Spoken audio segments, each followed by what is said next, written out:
दरबार तेरा दरबारों में एक खास अहमियत रखता है और उसको वैसा मिल जाता है जो जैसी नीयत रखता है। इसलिए हमेशा जीवन में अपने कर्म अच्छे करने चाहिए। अगर कर्म अच्छा होगा तो फल भी अच्छा ही मिलेगा और आप पे माँ की कृपा बनी ही रहेगी। तो आइए मैया से मिलकर सभी कहेंगे और सभी लोग मिलकर मैया को मनाएंगे। कहेंगे क्या कि तू तो दाती है माँ कहती है रहमो करम कर दे इंतजार तेरा ठोकरों के ज़माने में जिया खूब रोया हूँ करना प्यार मुझे। और एक बात तो है कि हमारी शेरों वाली मैया के दरबार में जो भी जाते हैं वो झोली खाली भर के आते हैं, कुछ ना कुछ मांगने जाते हैं और वो मिल जाता है। कहेंगे कि तेरे दर से कोई वापस न गया क्योंकि सबके दामन तू खुशियों से भरने वाली है। एक बार मैं चाहूंगी दिल खोल के जयकारे हो जाए मैया का। प्रेम से बोली सच्ची दरबार की, बोली शेरा वाली मैया की।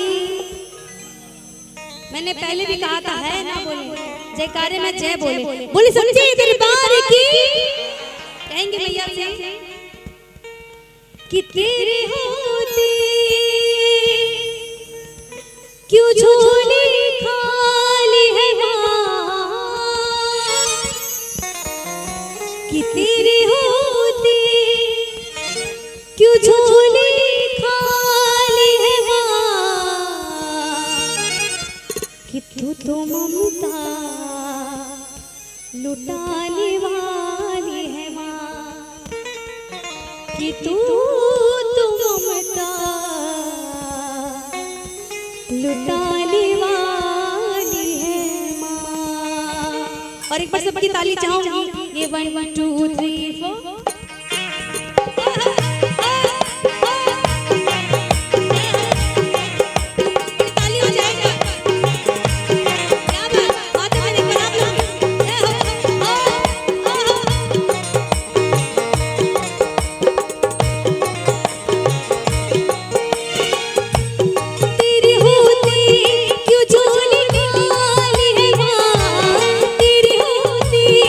झोली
जिनको जिनको मैया से कुछ मांगना है एक बार दिल खोल के हाथ उठाइए ऐसे करके। देखिए जिनको मांगना है मैया से, मांगने में शर्माना नहीं चाहिए, पर प्रेम से दोनों हाथों को ऊपर कर लीजिए। जिनको हमारी मैया ने तो प्यारे हाथ दिए, पर दोनों हाथों को उठाइए। आय हाय माता बहन बड़ा शर्मा रही है। हाथ उठाना, पैर नहीं उठाना है, हाथ उठाना, हाथ उठा लीजिएगा ऐसे करके। बोले सच्चे दरबार की कि तू तो ममता लुटाने वाली है माँ, तू तो ममता लुटाने वाली है माँ। जिनको जिनको मैया से प्यार चाहिए पर प्रेम से हाथ उठाइए। जिनको प्यार चाहिए, जिनको नहीं चाहिए उनको हाथ नहीं उठाना है, पर हाथ उठाइए। कहना क्या कि तू तो ममता